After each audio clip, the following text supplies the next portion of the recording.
Olá, pessoal! Estamos aqui para mais um programa do PodMed Plus, desta vez com a cirurgia plástica doutora Juni Favarin.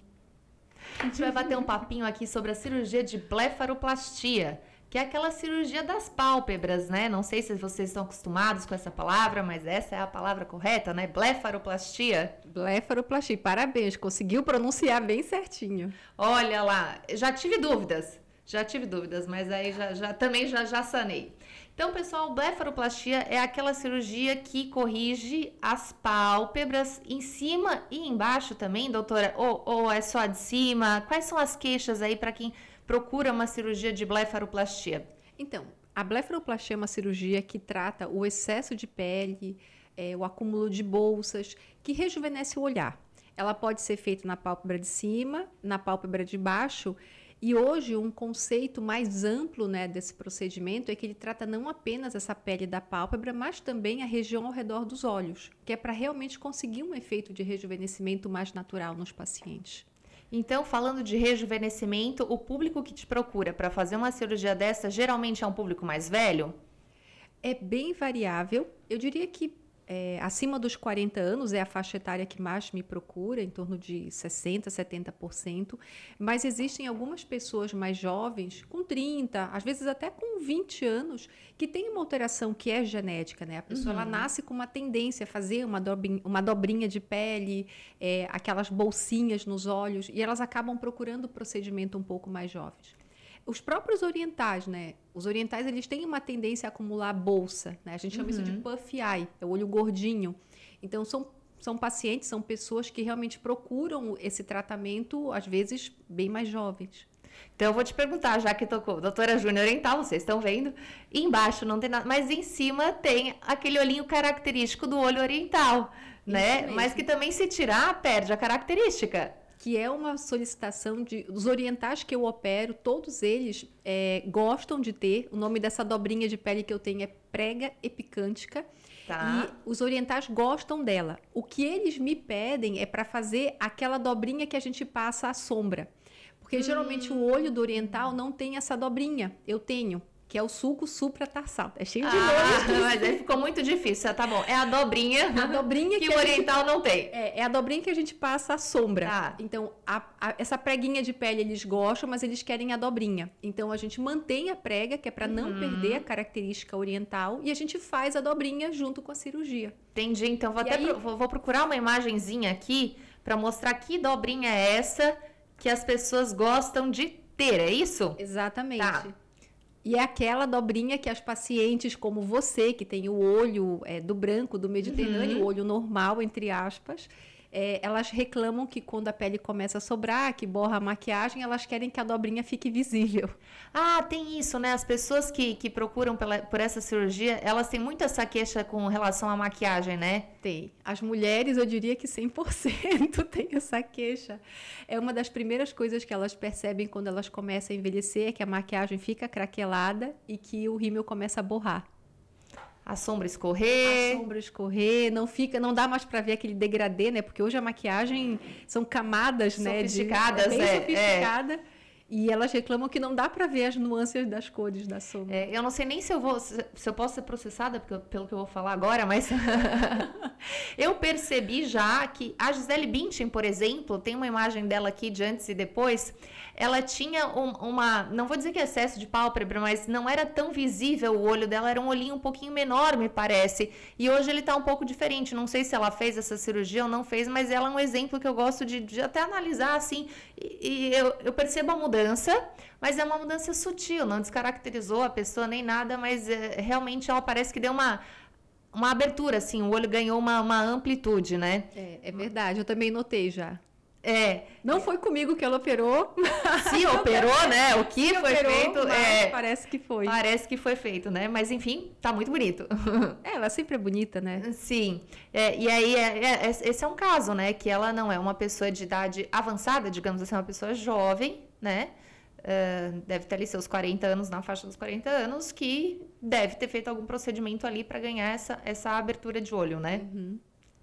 E aí eu queria saber também se assim, se a cirurgia também corrige não só a pálpebra de cima, de baixo, mas também olheira. A gente também trabalha essa região nessa cirurgia? É possível. E o tratamento da olheira entra nesse conceito mais amplo, né? Esse conceito mais moderno de blefaroplastia. De você não focar apenas na sobra de pele, na bolsinha, mas focar no conjunto, né? No frame do olho, no contorno dos olhos. Então, hoje, com as técnicas com que a gente usa gordura, é possível tratar. Então, existem vários subprodutos da gordura, como o microfat, o nanofat, que a gente consegue utilizar e nós conseguimos melhorar qualidade de pele, conseguimos melhorar a cor da pele, conseguimos volumizar as olheiras. Então, o leque de opções, né? A sofisticação, o detalhamento dos resultados, ele melhorou muito nos últimos anos. Eu não sei se é o que eu vou falar faz sentido, mas falando em olheira, tem a olheira que é profunda, que é aquele afundamento ali, que então é nesse caso que a gente está falando do preenchimento, né? E tem quando ela é gordinha. E aí, quando ela é gordinha? O gordinha que você fala é aquela... Aqui assim, quando... isso são as bolsas inferiores. Isso é uma coisa bem interessante. A olheira, a gente costuma dizer que ela é uma entidade. As pessoas, elas veem o escuro, veem o fundo, mas elas não sabem direito o que é. Via de regra, a gente classifica a olheira com 3 componentes. Ela tem um componente pigmentar, que é o escurecimento da pálpebra. Ela tem um componente vascular, que são aqueles vasinhos que retroalimentam o escurecimento, porque é graças a ele que a pálpebra acaba escurecendo. Por isso que tem gente de pele clara que tem olheira, tem a pele, tem aquela coloração escurecida. E tem um componente anatômico, que é esse aspecto de afundamento do olho encovado, que é natural, que vai acontecendo com o envelhecimento, mas algumas pessoas têm por uma questão genética. Quando a gente fala na entidade da olheira, normalmente nós tentamos tratar os 3 componentes. O único que eu não consigo tratar com a cirurgia é o vascular. Esse tem que ser tratado com laser. Então, tem lasers de IAG, laser, às vezes até uma luz pulsada, mas o melhor é o laser de IAG, que consegue tratar esses vasinhos da pálpebra. Entendi, que acaba arroxeando ali a região. É que as hemácias, a pele da pálpebra é a pele mais fina do corpo, por isso que ela cicatriza tão bem. E existem muitos capilares, é uma pele extremamente irrigada. E quando esses vasinhos eles ficam muito superficiais, as hemácias, que são aquelas célulazinhas do sangue, saem.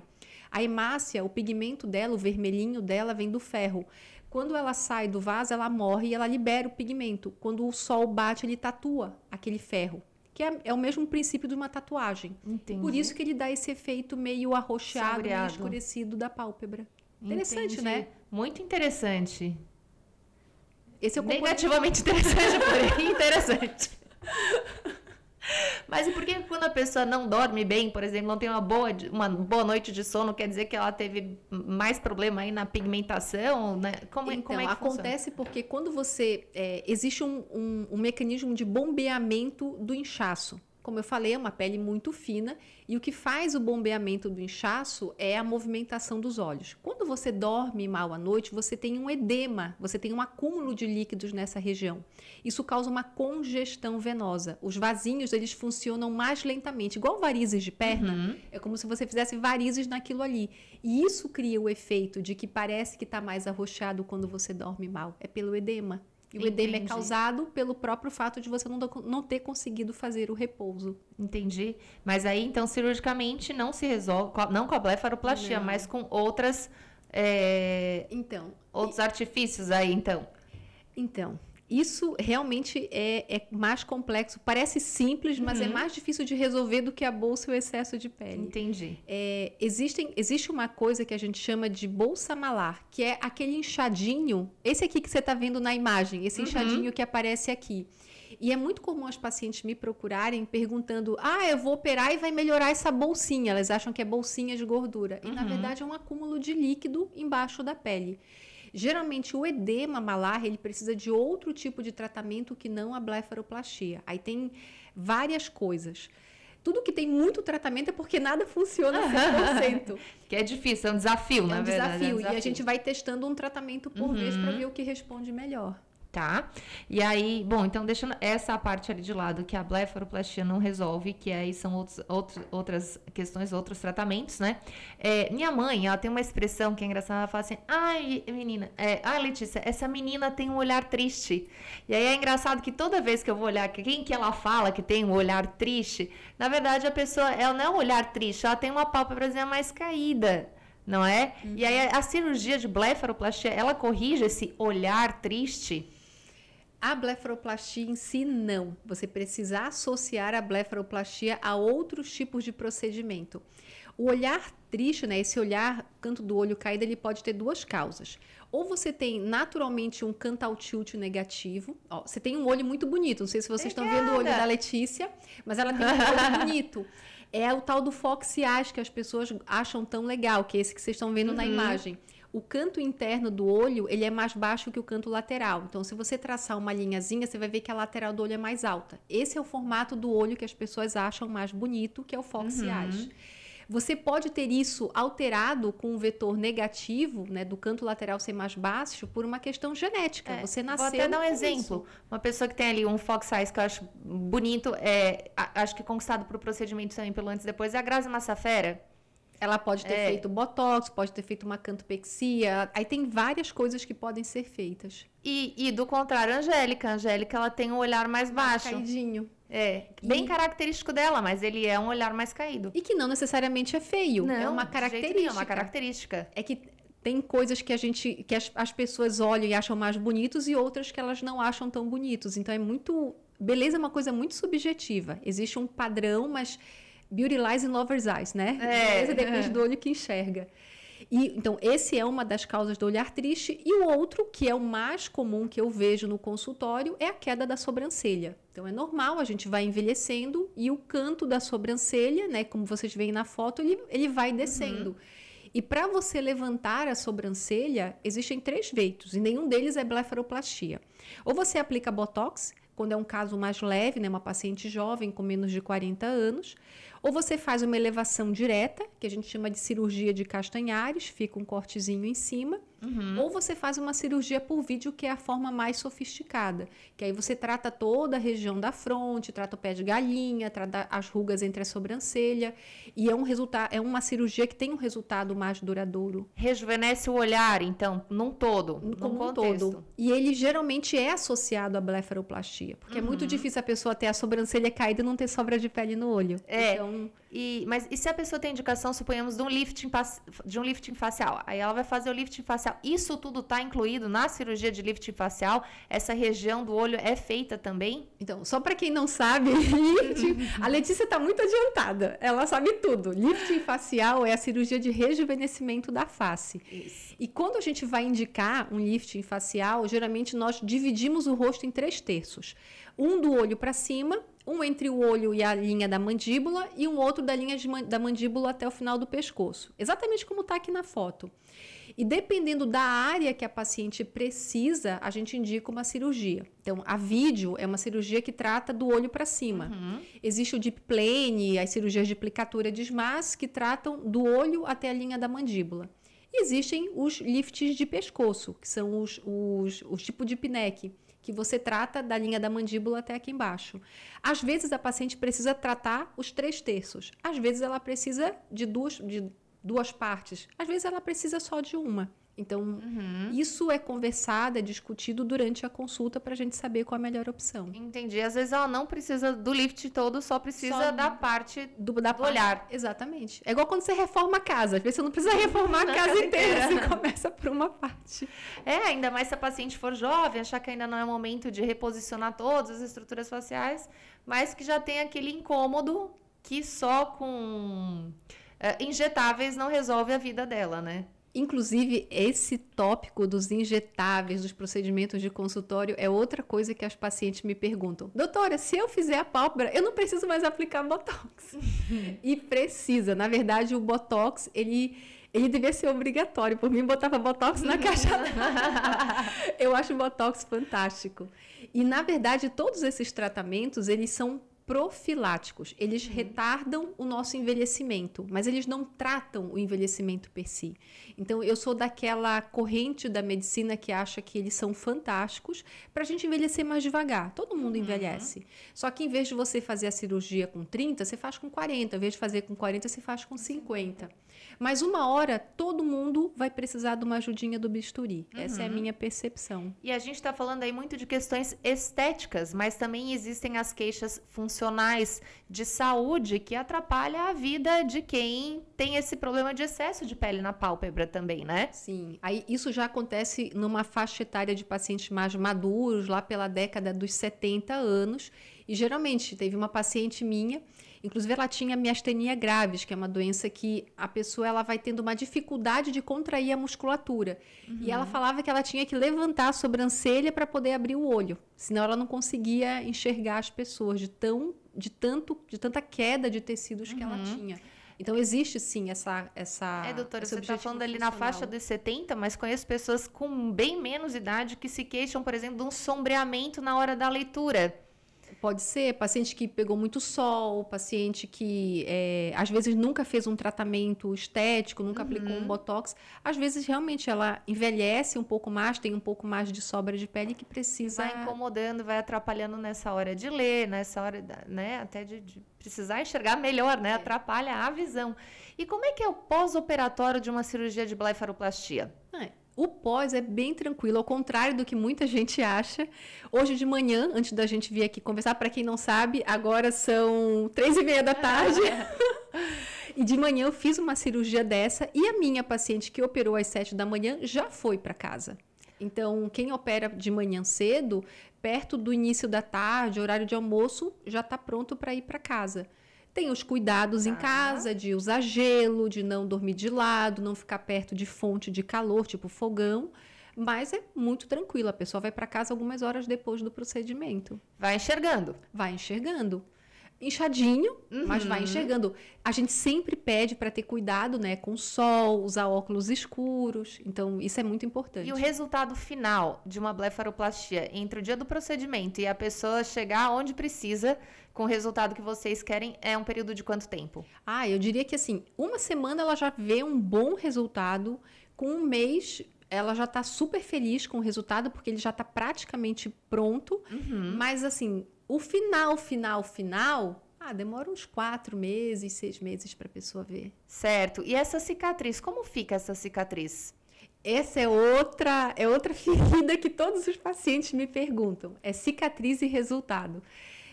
Via de regra, lembra que no início a gente comentou que a pele da pálpebra é a pele mais fina do corpo? Então, ela via de regra cicatriza muito bem. Por exemplo, eu nunca vi um queloide de pálpebra. Já vi cicatrizes hipertróficas, já vi bridinhas que são retraçõezinhas, mas eu nunca vi um queloide, por exemplo. E caso você se encaixe, né, tem alguma dessas intercorrências, todas elas têm tratamento. Hoje tem laser de CO2, hoje tem MMP, tem N coisas que a gente consegue fazer para resgatar essas cicatrizes e melhorar. Então, ou seja, é muito difícil dar errado, mas se der... Mas se der, existe recurso. Aqui é uma região onde as pessoas têm a pele branquinha, né? Então, às vezes, algumas pacientes, elas vêm para mim e falam assim, doutor, e essa linha branca que ficou? Que às vezes incomoda as pacientes quando elas fecham os olhos, porque isso é outra característica. A cicatriz da pálpebra superior, ela só aparece quando você fecha o olho. De olho aberto ninguém vê, porque ela cai na dobrinha. Até para cicatriz clarinha já tem solução. Tem como a gente tentar dar uma pigmentadinha nela. E não é com tinta. Não é uma tatuagem? Não é uma tatuagem. Diga-se de passagem, eu particularmente não gosto de tatuagem em cicatriz. Mas é um produto, é um quimioterápico, que a gente usava para tratar a melanose punctata. Não sei se você já viu aquelas pacientes mais velhas que parecem uns pinguinhos de vela, tipo essa aqui que eu tenho no braço. O nome disso é melanose punctata. É como se eu tivesse perdido as célulazinhas que dão a pigmentação. Que eu sempre achei que fosse uma sarda branca. Ou sarda branca, como queira. Então, quando a gente trata melanose, as dermatos, né, tratam melanose, elas usam um produto chamado 5-fluoracil, que é um quimioterápico, que quando injetado em doses milesimais, muito pequenininhas, com uma agulha muito fina, elas estimulam a pigmentação. E o mesmo princípio que a gente usa para disfarçar, para camuflar a cicatriz da pálpebra. Tá. Interessante, né? Muito interessante. Então, a pessoa não precisa se preocupar. Quer dizer, Tem existe, jeito. claro, mas é muito difícil que dê errado e que ela tenha problemas irreversíveis. Irreversíveis é muito difícil, mas não é porque tem tudo isso que a gente vai negligenciar a técnica cirúrgica. A técnica cirúrgica, ela ainda é soberana. Você precisa fazer uma técnica adequada para você ter uma boa cicatrização. Então, há alguns princípios que a gente tem que usar para todas as cirurgias plásticas, né? Não tirar a pele demais, não deixar as cicatrizes mal posicionadas, usar uma boa técnica de sutura, tudo isso agregado ao cuidado do paciente, à qualidade da pele, vai dar um resultado final que é uma boa cicatrização. Bacana. E essa pessoa que vai operar, que está pretendendo operar a pálpebra, ela precisa ter alguém de apoio, alguma coisa, ou ela consegue se virar sozinha em casa? Eu não falei isso, tá? Pode, mas não deve. Sempre tem que ter alguém. É prudente, sabe? Num caso de emergentíssima, até pode, mas via de regra, a gente sempre orienta. Não interessa se você tirou uma pinta ou se você fez uma cirurgia de grande porte, tem que ter um apoio em casa. Alguém que faça a comida, limpe a casa, faça o mercado. O paciente da pálpebra, que faz a cirurgia de pálpebra, ele pode tomar banho, ele pode lavar o rosto, escovar o dente, ele se alimenta sozinho. Ele tem autonomia. Tem autonomia. Mas ele pode trabalhar? Depois de uma semana eu libero. Mas a primeira semana ficar em casa. Sim, uma semana fica em casa, se recuperando, faz o gelinho, que é para não ficar roxinho. Certo. Para parecer que é uma cirurgia, não que você foi agredido. Então, passando ali, fazendo uma geral. Tempo de recuperação? Uma semana. Para ter o resultado completo? Um mês você já tem um bom resultado. Já dá para usar maquiagem para uma festa. Uma cirurgia que dura quanto tempo? 1h30. Pode ir para casa no mesmo dia? Sim. Acho que esse é o checklist, né? E levar um acompanhante. É uma cirurgia que, na minha opinião, vale muito a pena. Para quem se incomoda, o resultado é muito bom. E homem? Homem também faz cirurgia de blefaroplastia? Sim, homem também merece, né? Coitados, eles também precisam deixar o olhar mais bonito, tirar as bolsinhas, tirar o arzinho de cansado. E eu te diria que, assim, são pacientes que ficam muito felizes. Eles chegam no consultório, parece que eles estão fazendo uma contravenção, sabe? Eles não querem que ninguém saiba e tudo aquilo ali. E depois que fazem, são as pessoas mais felizes do mundo. Que bom, excelentes resultados, então, para a ala masculina também. Sim, pode fazer tranquilo, que cicatriza bem, fica natural. Que bom. E com relação à anestesia? É anestesia geral, anestesia local? O que acontece? As duas modalidades podem ser aplicadas e geralmente quem decide é o anestesista. Eu preciso que o paciente durma e fique relaxado, porque é uma cirurgia delicada, eu preciso ter movimentos muito finos para poder dar um bom resultado. E quando o paciente ele tem um perfil mais calmo, mais tranquilo, uma sedação é mais do que suficiente. Mas se for um paciente um pouco mais ansioso, um pouco mais agitado, os homens, por exemplo, aí às vezes é mais interessante dar um soninho um pouquinho mais profundo. Que legal, bacana então, doutora. Acho que é isso, conversamos bastante aí sobre essa cirurgia. Não, tem um detalhe. Ouvi falar nas minhas leituras e pesquisas que uma cirurgia de blefaroplastia bem feita na região dos olhos tem o poder de rejuvenescer uma pessoa em cerca de 10 anos. Essa informação procede? Procede sim. Eu tenho várias pacientes que me falaram, não fui eu que falei, elas falaram para mim que às vezes elas não se reconhecem e que deu um resultado assim extremamente positivo para elas. E elas falam, parece que eu rejuvenesci 10 anos. Pessoal, eu vou tentar mostrar umas imagens aqui, dar uma borradinha aqui para não identificar as pessoas, mas realmente é coisa assim que parece mãe e filha, né? E a gente está falando de uma mesma pessoa que passou por esse processo, o antes e o depois. É realmente impressionante. É por isso que eu gosto do que eu faço. E parabéns, doutora, parece que faz muito bem feito. Muito obrigada. Então é isso aí, pessoal, a gente fica por aqui. Essa foi mais uma edição do nosso PodMed Plus.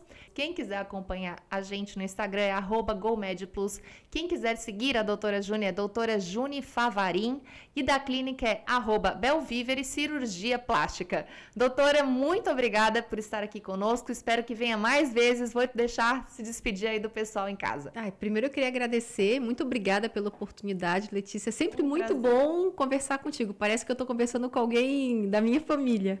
Obrigada, e quem tiver interesse, quem quiser saber mais sobre o procedimento, é só seguir a gente lá nas redes sociais, que tem sempre um conteúdo novo lá. Tudo que tem de novo, a gente está colocando ali. Que legal. Muito obrigada mais uma vez, doutora, e até a próxima. Até a próxima.